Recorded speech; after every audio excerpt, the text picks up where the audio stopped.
আমার মেয়ে বিয়ে দেওয়ার পরে অনেক অত্যাচার করতো, যৌতুক চাইতো, চাওয়ার পরে মারধর করতো। আমার কাছে এসে বলতো, আমি অনেক লোক করে টাকা দিতাম। আমার স্বামী আজ 18 বছর প্রবাসী লয়েছে দেশের জন্যে।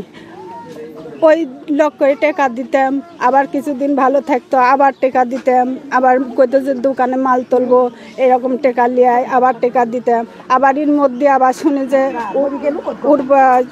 আমার মেয়ে বললো যে আমার স্বামীর অন্য জায়গায় একটা মেয়ের সাথে সম্পর্ক হয়েছে, আমাকে মারধর করে, আমাকে এরকম করে, অত্যাচার করে। আমি বুঝা দিই যে এরকম হয়েই থাকে। আর এইরকম আবার কিছুদিন এই শুক্রবার দিন, মেয়ে মরার শুক্রবার দিন কছে যে মা 1.5 লাখ টাকা চাচ্ছে, না দিলে আমাকে বলে এইটা মারি ফেলবি।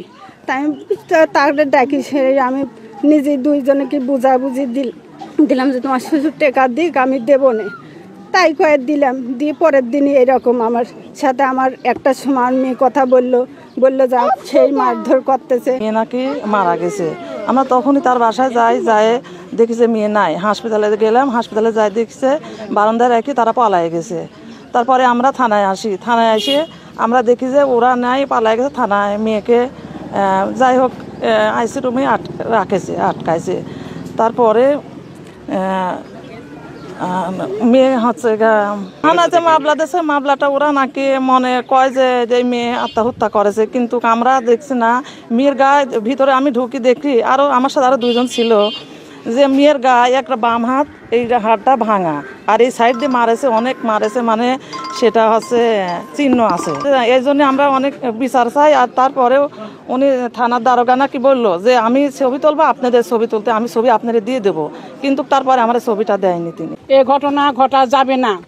একটা শিশু বাচ্চা মেয়ে টাকার লোভে বাবা বিদেশ থাকে, তাই বলি মেয়েটা বিয়ে করে নিয়ে যায়। দীর্ঘদিন মেয়েটার জীবনে আশার করেই আসতেছে। ছেলের নাকি অনেক আগে একটা মেয়ের সাথে সম্পর্ক ছিল, সেই মেয়ের সামনে তার সাথে লীলা খেলা করে কথা বলে, সেই ছবি মেয়েটাকে দেখায়। মেয়েটার অনেক অত্যাচার, মেয়েটার বাবা বিদেশ থাকে। মেয়েটা আমাদের বাড়ি, আমাদের খুব প্রিয় ছিল। সেই মেয়েটার জীবনের কাহিনী এত কিছু হয়েছে, মেয়েটাকে অনেক পালি আমরা বুঝাইছি, মা জীবনটা এরকম হয়, মনে হয় তোমার স্বামীটা ভালো হয়ে যাবি। মেয়েটা বারবার বলেছে আমাকে নাকি মারি ফেলা দুই, মা আমাকে তুমি উদ্ধার করো। এর মা একই কথা বললো। আমরা সবাই বৈঠক করে বললাম, মেয়েটা ছেলেকে ডাকি আনি বললাম যে বাবা তুমি এখনো ভালো হও, মেয়েটাকে তুমি সুষ্ঠুভাবে ভাত কাপড় দেওয়ার জন্য তুমি চেষ্টা করো। কিন্তু সেই মেয়ে ছেলেকে এত টাকা পয়সা দেওয়ার পরও, নির্যাতন করার পরই এরকম মেয়েটাকে মারেছে। মেয়ের গোটা আঙুল 10টা আঙুলে পার হাতুর দিয়ে কি দিয়ে আঙুলগুলি সব বাড়ি থেতা করেছে। মেয়েটার বাঁ পাশে মারেছে, বাঁ পাশে চল মারি রক্ত ঝরঝরা পড়তেছে, কান লাগ দিয়ে ঝরঝর রক্ত পড়তেছে। 2 গলার ভিতরে মনে হচ্ছে 2টি কি বিধায় দিয়েছে, 2টি এনাম 2টি বিধায় দিয়েছে।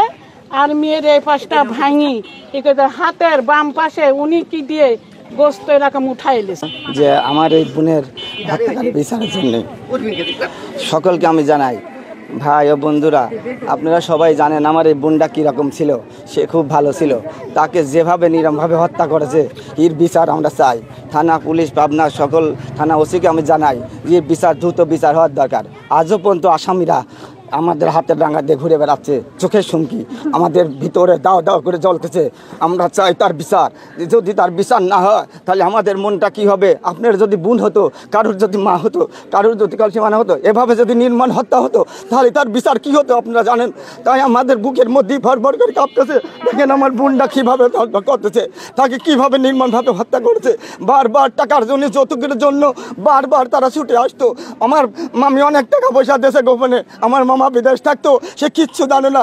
18 বছর ধরে সে প্রবাসীর জন্য বিদেশে থাকছে। তার বোন মেয়েটাকে কত যত্ন করে মানুষ করেছে, আর সেই বোনটাকে যদি হত্যা করা যায়, তার ফাঁসি চাই। আমরা সবাই তার বিচার চাই। আমাদের গ্রামের একজন সাধারণ মেয়ে, মানে গৃহবধূ, সুস্থ মানুষকে বিয়ে দিয়ে মৃত মানুষকে নিয়ে এসে আমাদের মাটি দিতে হচ্ছে। এবং ওই আমরা থানাতে কেসও করেছি মার্ডার, সেই আসামিগুলি প্রকাশ্যে ঘুরে বেড়াচ্ছে। আমরা ওই এলাকার লোকের কাছ থেকেই জানতে পাচ্ছি। তাহলে থানা এই আসামিগুলি কেন ধরতেছে না, এই মর্মে আমাদের আজ এই প্রতিবেদন। আর এই আসামিগুলি বা ওই মেয়েটাকে যে মার্ডার করা হয়েছে তার প্রমাণ আমরা তো ওই মেয়ের মরাদেহ দেখতে পারি না। যারা গোসল করাচ্ছিল তারা বারবার বলেছে একটা হাত ভাঙা এবং বিভিন্ন জায়গায় ক্ষতবিক্ষত, অথচ এই আসামিগুলি প্রকাশ্যে ঘুরে বেড়াচ্ছে। এই মর্মে আমাদের আজ প্রতিবেদন। থানা কি চুপ করে রয়েছে? থানা ইচ্ছা করলেই যে কোনো আসামি যে কোনো জায়গায় পলা থাকার উপায় নাই। আমরা থানার প্রতি বা ওই প্রশাসনের প্রতি বিশেষভাবে অনুরোধ জানাচ্ছি ওই আসামিগুলি যেন ঠিক সময় মতো ধরতে পারে। বুনেক মারে ফেলাইছে।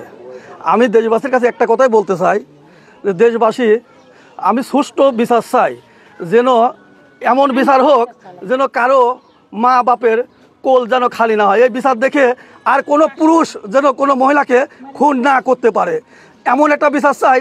এই ফাঁসি দেখে প্রত্যেকটি ছেলে যেন বুক কাঁপে, কোনো মা বাপ কোনো পুরুষ যেন কোনো তার স্ত্রীকে খুন যেন না করতে পারে, কারো মা বাপের বুক যেন খালি না হয়।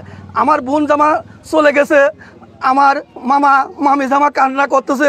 আমি চাই না, প্রিয় এলাকাবাসী বা দেশবাসীর কাছে একটা বিচার চাই যে এইরকম যেন আর কারো বুক খালি না হয়, কোনো যেন মানুষ কান্না না করতে পারে।